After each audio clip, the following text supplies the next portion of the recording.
Hey guys, Dylan here. How's it going? Hopefully you're having a wonderful day. I love the majors in golf. I love the Super Bowl in football. I love the finals in the NBA. I love the World Series, the Stanley Cup.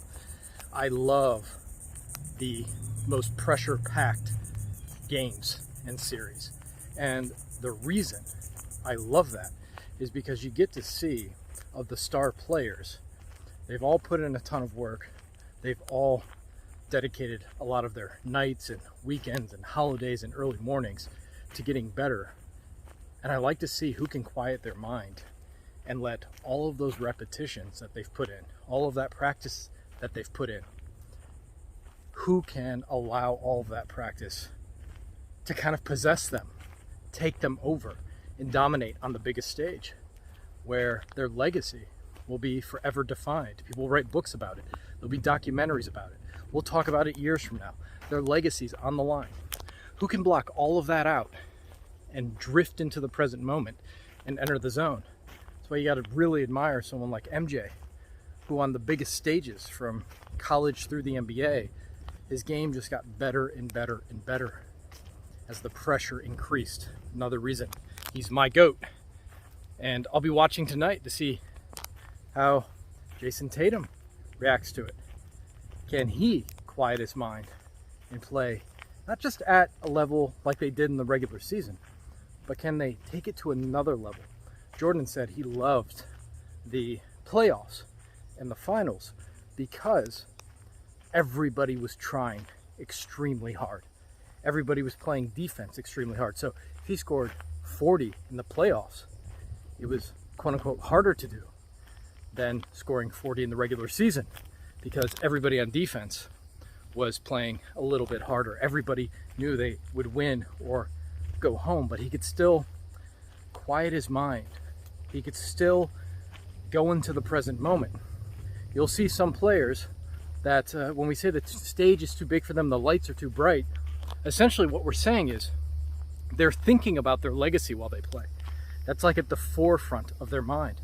They're thinking about their stats. They're thinking about what people are going to say.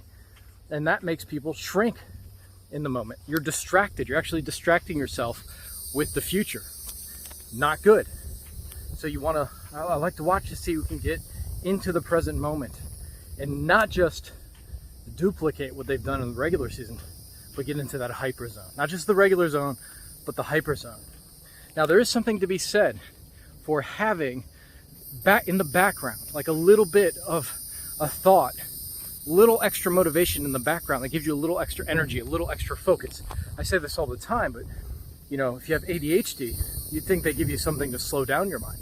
What they actually do is they give you a little bit of a stimulant, because the stimulant activates the prefrontal cortex, and when that's active, you can focus better. You can take a little bit of the hate, a little bit of the challenge, have that in the background. It's like a little small dose of a stimulant that helps you focus. Now, if you take too much of a stimulant, which is what it means to be on a stage too big or the lights are too bright, you get distracted and you don't perform well.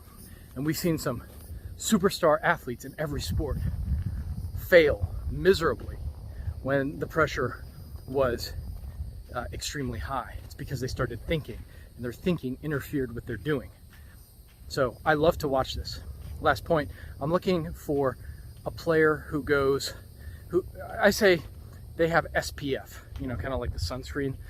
It's SPF that blocks out the heat of pressure, the bright lights, the SPF swagger. I want to see someone with a lot of swagger, and that's in their body language, their breathing, their facial expression. So I'm looking for guys with swagger.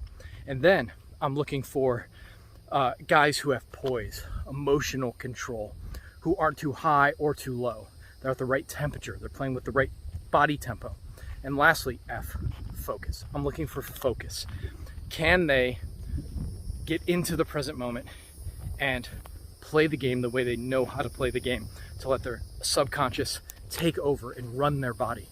So I get geeked up. I don't get that excited for regular season games, but when a finals starts in the NBA or there's a major in golf, I love to see what players respond and not just play at the level they play at in the regular season, but enter that rarefied space I call the hyper zone. All right, guys, peace.